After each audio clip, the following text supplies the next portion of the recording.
Welcome to the Season 4 premiere of History San Diego. I'm George Farrar.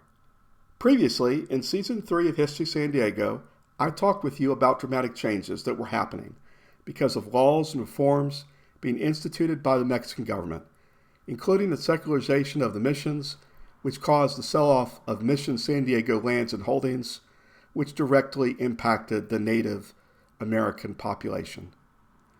To the east, the population of the United States grew and expanded westward as the plight of the Native Americans there was exemplified by the Trail of Tears as they were forced to relocate westward.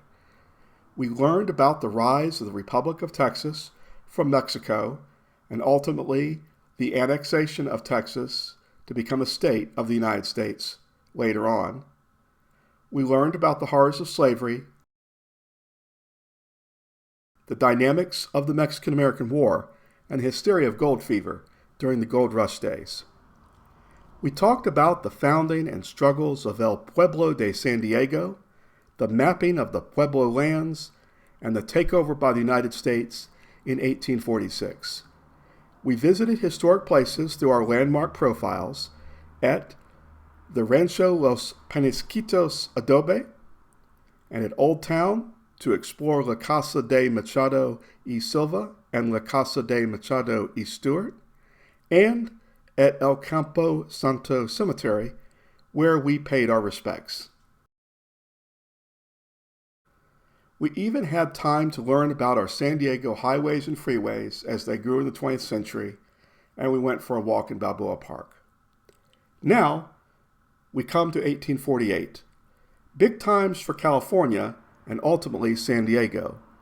Amidst the backdrop of the gold rush, starting with the discovery of gold at Sutter's Mill in January, a treaty, the Treaty of Guadalupe Hidalgo, signed in February and later ratified by the United States Senate in March, formalized the ending of the Mexican-American War, enabling the mapping of what would become the border between the United States and Mexico, with the Gadsden Purchase to happen later in 1853.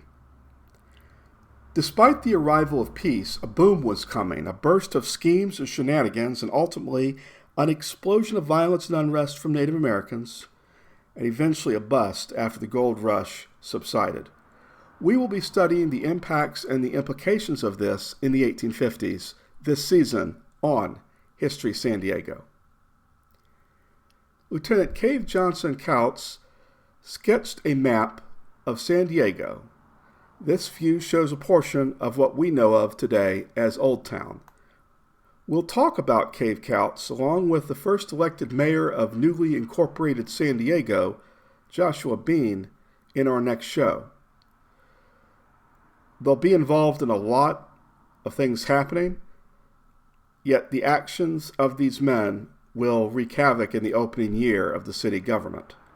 Let's take a look at the 1850 California Census, which was presented to Congress in 1853. As I seek to truly understand the San Diego that was midway through the 19th century, I reached out to the 1850 census to guide me. Let's look at where things stood in population of people, the many creatures great and small, and the crops being raised in the fields. Horses and other beasts of burden were how people and things got around by land until the railroads developed. Here we'll get an idea of what was happening in San Diego County. San Diego County was created along with other counties by the legislature on February 18, 1850.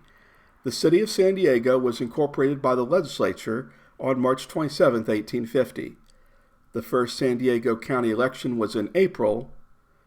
The first San Diego City election was in June. We'll discuss the granting of statehood to California later this season. We can see from these maps that San Diego County started out even larger than it is today. So when we look at the map, we can see that it extends north and east further out than it does today. So it's even larger in land area. Now we'll go through the census, keeping in mind that these were numbers that were reported at the time, and that there were fewer sensitivities about how people were classified. So please be forewarned that we will be referencing the different population groups 1850 style. In the interest of time and brevity, I won't be presenting every page from the 1850 census, so you're seeing selected statistics and pages from what ultimately went before Congress after the census was completed. And it varies in what's reported from 1850 to 1853.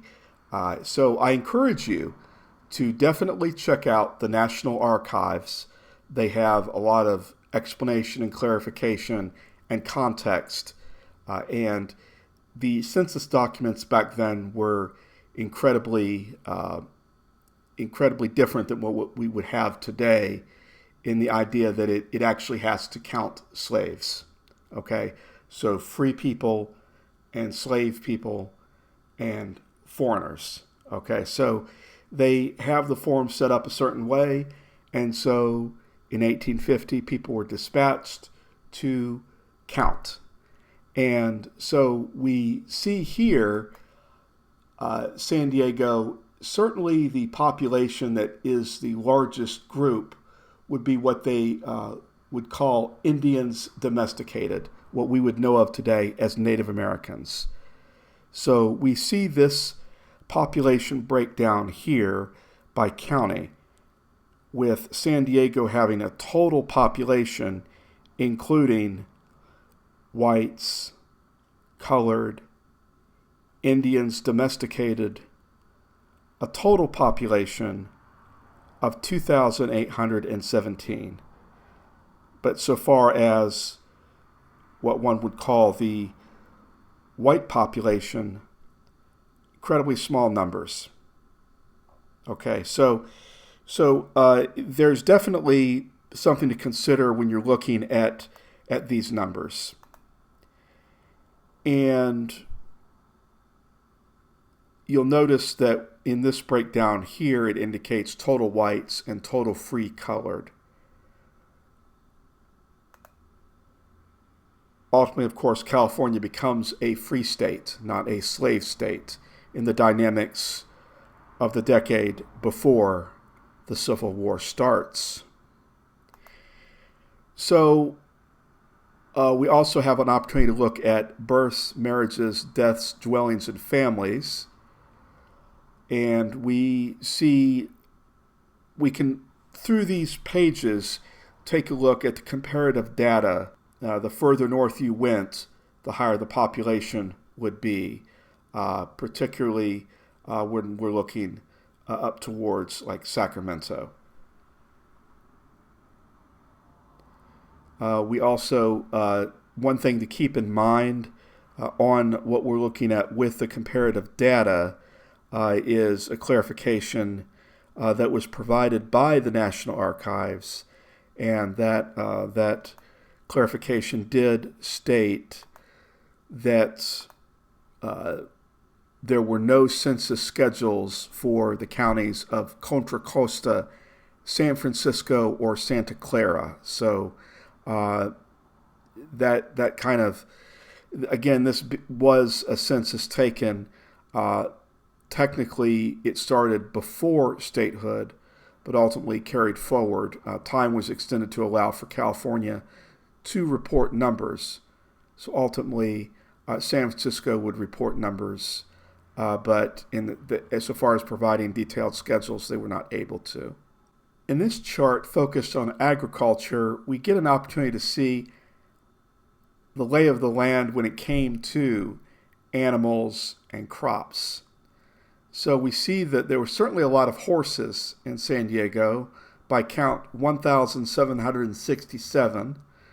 There were 262 mules, 904 cows, 5,164 beef cattle, 563 work oxen, 1,580 sheep, 246 goats, 726 hogs, 856 poultry, and then you start looking at bushels and units of barley, corn, and wheat, and acres of land under cultivation in San Diego County looks to be 394.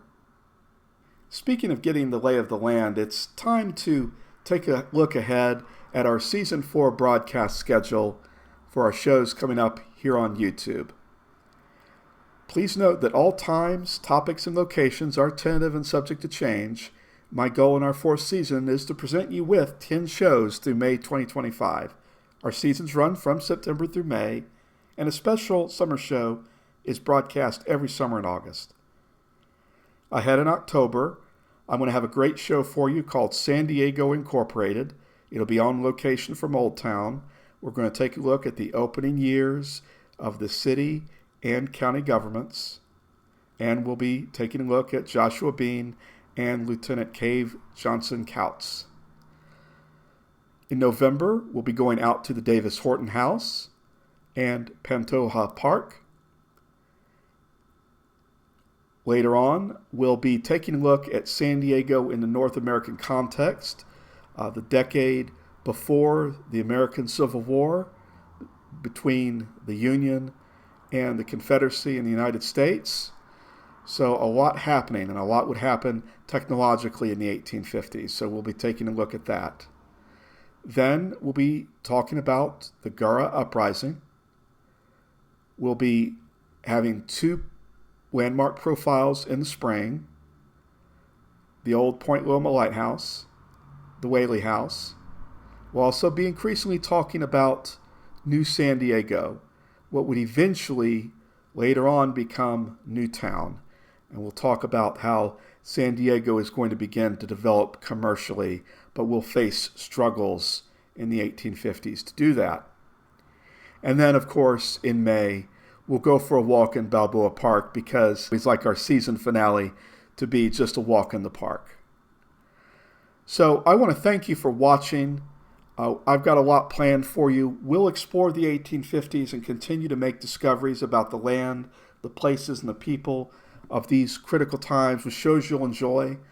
There will be various field trips around the city, as one of my goals in 2024 is to go on location and show you our area's history in living color while in the present context. So a lot is planned ahead, and I have charted our course, and so I do encourage you to, if you haven't already done so, to please subscribe to this YouTube channel and check us out on Facebook. We're History San Diego on Facebook groups. I have another couple pages, History California, and I have Our Presidents in History.